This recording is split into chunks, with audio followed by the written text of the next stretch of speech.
모닝 브리핑입니다. 전거래일 국내 증시 우리 마음을 아주 다시 한번 출렁이게 했죠. 경기 침체 우려가 불거졌습니다.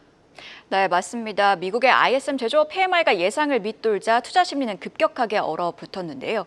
여기에 일본은행의 우에다 총재의 발언으로 엔화가 강세를 보이자 코스피는 2,600선 아래로 내려왔고요. 코스닥은 703포인트대에서 30포인트대에서 마감을 했습니다.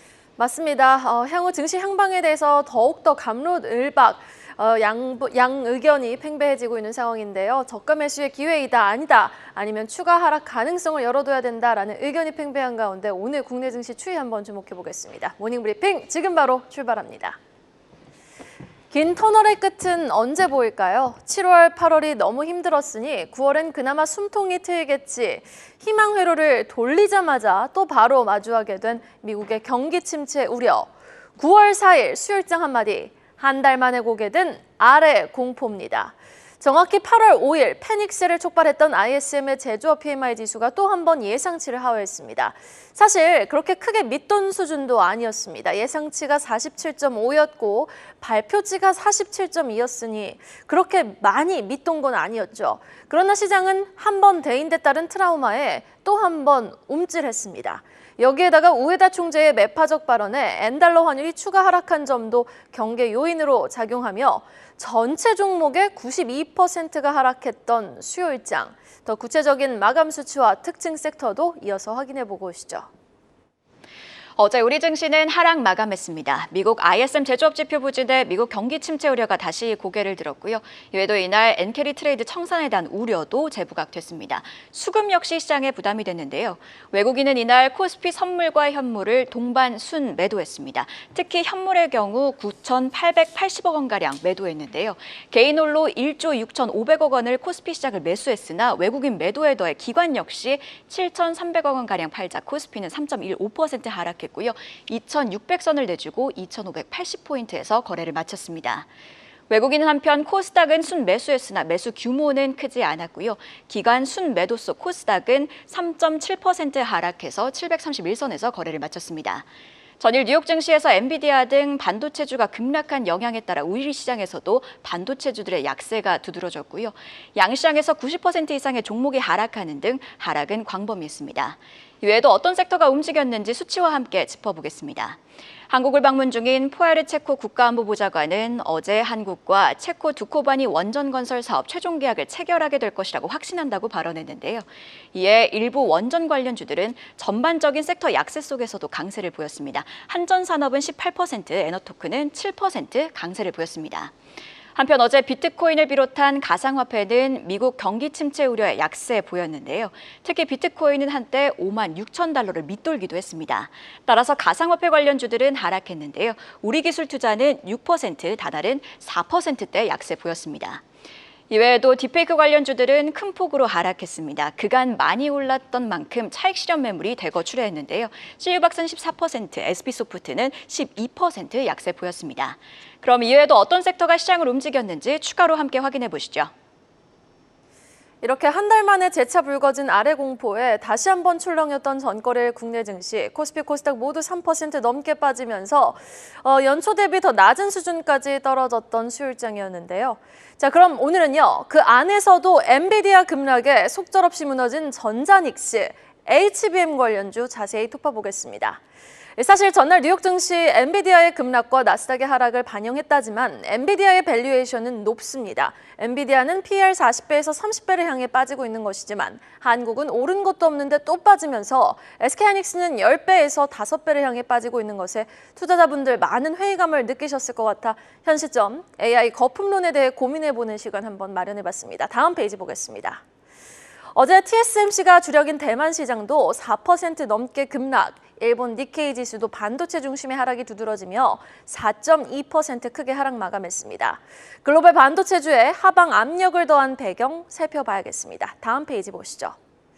미국의 8월 ISM PMI가 47.2를 기록했습니다. 전월 동기 대비 0.4%포인트 상승했지만 예상치를 하회한 수치였죠.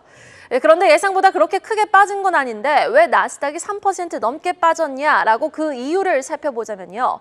신규 주문 건수가 본격적인 수축에 들어갔기 때문입니다. 이 제조업 PMI는 신규 주문, 생산, 고용, 공급자, 운송시간, 그리고 재고 5개 항목을 각각 20% 가중치를 두고 합산해 계산하는데요. 여기서 신규 주문이 수축이 되면 향후에 미래의 제조업 경기가 둔화되거나 일시 정지될 가능성이 매우 농후해 시장은 경기가 우리 생각보다 더 침체되어 있는 거 아닌가라며 또 한 번 공포에 휩싸였던 거죠. 여기에다 엔비디아 화요일 뉴욕 증시 엔비디아 9.5% 급락을 야기시킨 개별 이슈까지 더해졌죠. 어제 이슈 레이더 시간에 저희가 또 신속하게 전해드린 바 있습니다. 미국 법무부가 AI 반도체 시장을 독점하고 있는 엔비디아를 조사하기 위해 소환장을 보냈습니다. 엔비디아의 지배력이 시장에 악영향을 미쳤는지 조사하겠다라는 건데 이에 시장은 잠재적으로 소송에 한 걸음 가까워졌다라는 의미라고 판단, 강한 매도 압력을 보였습니다. 밤사이 마켓워치에선 원래 9월 엔비디아는 약세다. 평균적으로 9월엔 엔비디아가 2.4% 정도 하락했고 10월에서 12월 사이 상승하는 경향을 보였다라고 말했는데요. 글쎄요, 일단 확실히 불이 붙은 AI 고점론에 우리는 한 발 조금 더 들어가 봐야겠습니다. 다음 페이지 보겠습니다. 반도체는 진짜 고점일까요? 고점입니다. 당분간은 좀 지켜봐야 합니다. 라고 권고하는 입장부터 살펴보겠습니다.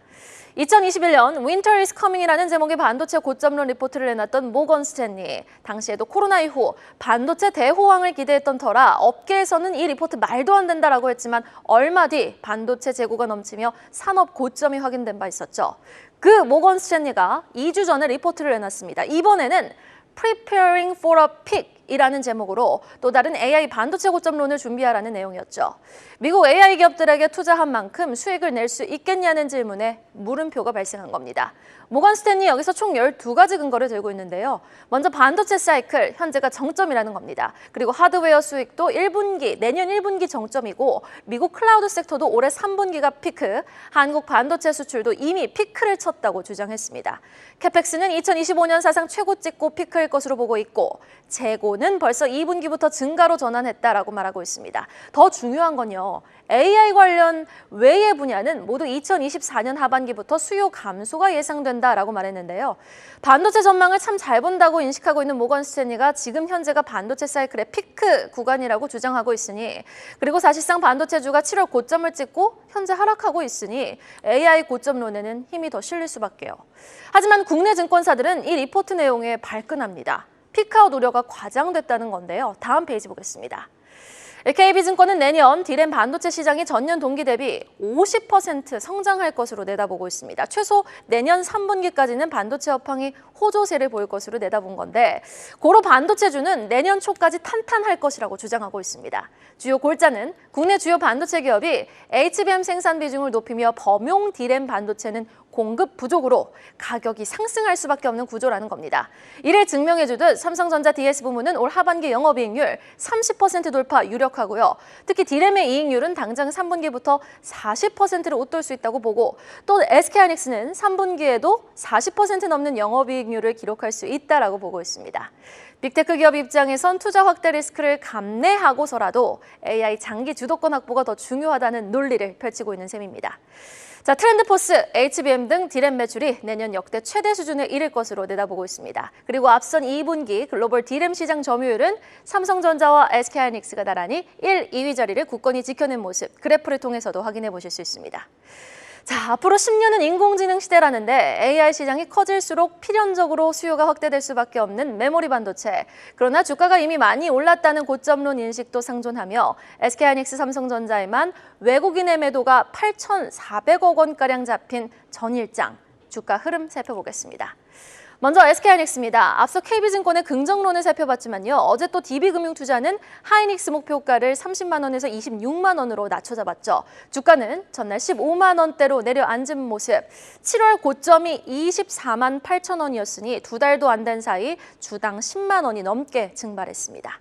삼성전자 보겠습니다. 전날 장중 7만 원 선이 무너지며 6만 전자까지 내려왔는데요. 외국인 기관의 대량 매도를 개인이 좀 받아내주며 주가는 낙폭 일부를 만회하며 정확히 7만 전자에서 거래 마쳤습니다.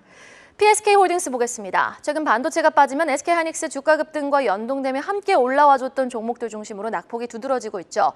PSK홀딩스는 어제 10% 가까이 급락, 6월 고점 대비 반토막 수준을 기록하고 있습니다. 테크윙도 보겠습니다. 마찬가지로 하이닉스 주가와 동행하며 7월 고점인 7만 원대에서 현재는 3만 3천 원 수준까지 내려앉았습니다. 자, AI 고점론이 대두되는 현 시점, 우리는 AI 모멘텀을 지속시켜줄 9월 9일 애플의 신제품 아이폰 공개 이벤트를 기다리고 있습니다. 과연 온 디바이스 AI를 위한 애플의 실리콘 로드맵이 AI 거품론 우려를 잠재워줄 수 있을지 주목해 보셔야겠습니다. 계속해서 장 마감 이후 나온 공시와 일정까지 확인해보고 오시죠. 네, 어제 장 마감 이후에 나온 공시도 함께 살펴보도록 하겠습니다. 먼저 포스코 퓨처엠은 해명 공시를 통해 중국 화유 코발트와 합작해 포항에 짓기로 한 1조 7천억 원 규모의 전구체 투자 계획을 중단한다고 밝혔습니다. 전기차 캐즘이 길어지면서 사업성 확보가 어렵다고 덧붙였습니다. 이외에도 에코프로 H에는 약 2천억 원 규모의 주주 배정 유상증자를 결정했다고 밝혔습니다. 유상증자에 따라 보통주 567만 주가 새로 발행되고요. 해당 자금은 시설 및 운영 자금으로 사용될 예정입니다. 공모 방식의 유상증자에 나선다는 소식에 지분가치 희석에 대한 우려가 커졌고요. 이에 시간의 거래에서 한가 기록했습니다. 마지막으로 제테마는 자사톡신인 제테마더 톡신주와 관련해 뇌졸중 후 상지근육 경직 치료에 대한 국내 임상 일상을 성공적으로 마쳤다고 밝혔습니다. 현재 제테마는 해당 톡신을 두고 미간주름 개선 관련 품목 허가를 앞두고 있는데요. 적응증 확대에도 속도를 내고 있는 모습입니다. 그럼 바로 이어서 오늘의 주요 일정입니다. 오늘 오전 8시 한국은행 경제통계국은 지난 2분기 GDP 잠정치를 발표합니다. 앞서 지난달 발표한 속보치는 전분기 대비 0.2% 하락한 것으로 나타났는데요. 2022년 4분기 이후 6개 분기 만에 첫 역성장이었습니다. 이번 발표에서는 역성장이 조정되었을지 함께 지켜보시죠. 이외에도 삼성 E&A는 이네이블 테크 포럼을 개최합니다. 삼성 E&A는 에너지 전환 기술 로드맵을 발표할 예정이며 수소연료와 관련된 발표가 있을 것으로 전망되고 있는데요. 관련주에 투자하시는 분들은 참고하시길 바랍니다. 마지막으로 한국인터넷진흥원은 과학기술정보통신부와 함께 인공지능 사이버 위협 관련 세미나를 진행합니다. 관련해서 어떤 방안이 나올지 또 보안 및 딥페이크 관련주에는 어떤 영향이 있을지 관심이 갑니다. 이렇게 공시와 일정까지도 체크해봤습니다. 전날 제한적인 하락세를 보였던 삼성바이오로직스와 바이넥스 상승이 또 특징적이었죠. 지금 미국 하원이 처리 중인 생물보안법이 패스트트랙 절차를 통해 빠르게 좀 통과될 전망입니다. 이에 따라서 움직일 수 있는 CMO 관련 업체들의 주가 흐름, 오늘장에서 한번 주목해보면 어떨까요? 여러분, 오늘도 부자 되세요. 모닝브리핑이었습니다. 계속해서 다양한 경제 이슈를 알고 싶다면 구독과 좋아요, 알림 설정 부탁드립니다. AI 캐스터 권미정이었습니다.